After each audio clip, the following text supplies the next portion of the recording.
అమ్మా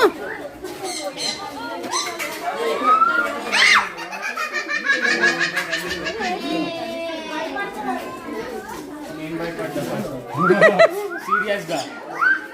జల్మన్న ఒక్కసారి భూత్ బంగ్లాకి వచ్చి